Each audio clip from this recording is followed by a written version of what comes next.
Do you make 5, 10, 20 grand a month and still at the end of the month you're short of money?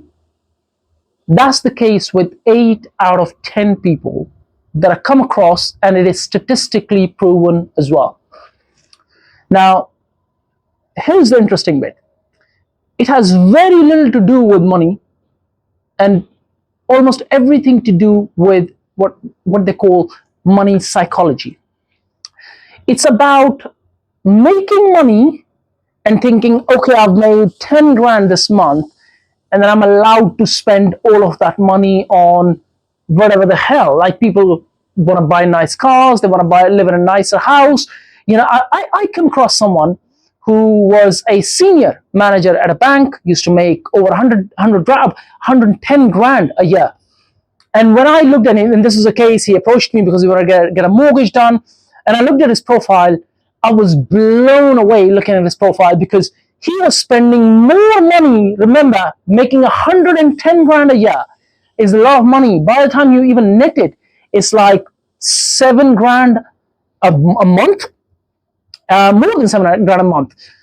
And he was still in debts. And the reason for that was he was thinking in his mind that he's making enough money to pay for private education. He was thinking, I'm making enough money to keep a brand new, very expensive luxury car, live in a really expensive luxury house, while he actually didn't. So it's almost like living in this delusional mindset that you can afford it while you actually cannot.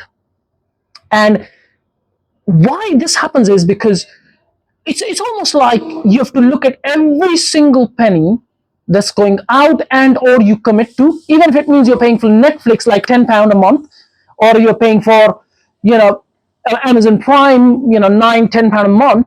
It doesn't really matter.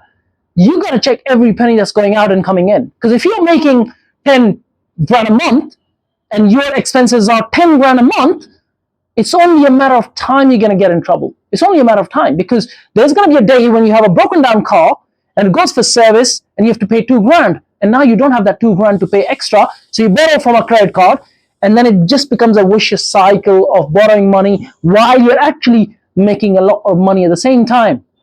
So the way I normally deal with this situation is, my aim normally is, if I'm making, and this is realistic, right? If I'm making £100, my aim is to not spend any more than 70.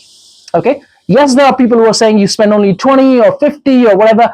My experience tells me 70 is a good figure, because if you save 30 over a sustained period of time and invest it in the right vehicles, that can compound pretty fast. Okay.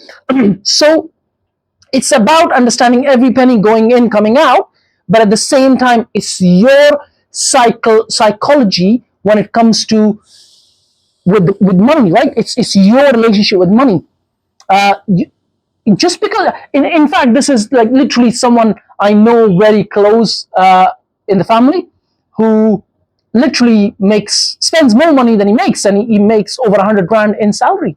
And what I observe, I walk in and he's bought a £200 on a belt, he's bought £500 on a brush, and a PlayStation, £1,000 or whatever. And I look at that, I'm thinking, that is stupid money. Like £200 shoes, £400 wallet, and you think that doesn't make sense, because you spend that kind of money, and you can look back, and there's stats out there that every pound that you invest into a sensible investment vehicle can reap you £20. That's 20 times more by the time you retire. So imagine if you bought a £200 shoe instead of a £50 shoe from Topshop.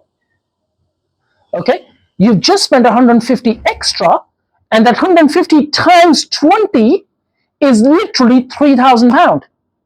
Okay, so that's £3,000 away from your retirement money.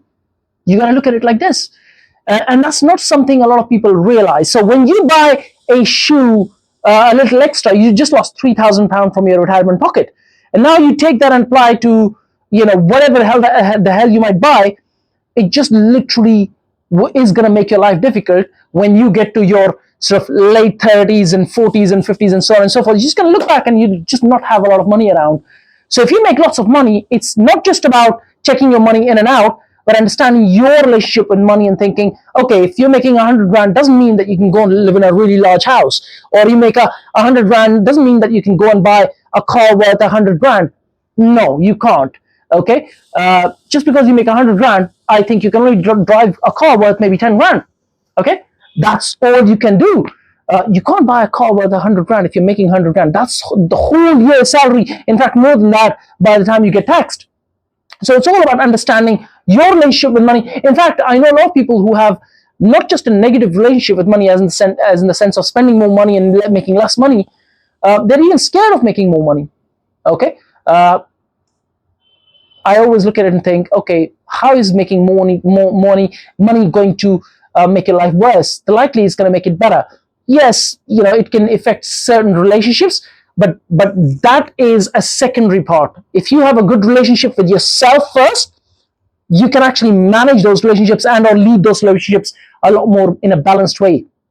But the first step is to understand your own psychology when it comes to money. Again, this is a concept and or fundamentals that are being shared in many places, but I just feel that still 8 out of 10 people, like I said, there's lots of stats out there, still get this wrong. And it's just very, very simple. It's not very difficult.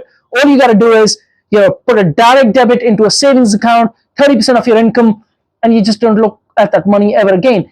Goes into your savings account, gets invested into a tangible or intangible, wherever you want to invest. Let's say you're in property, you invest it into a tangible, and or if you understand trading market, you want to invest there. I don't normally recommend that, but at the same time, if you have a good understanding of that, why not? Money sitting in accounts only loses value due to inflation. So yeah, have an absolutely amazing day.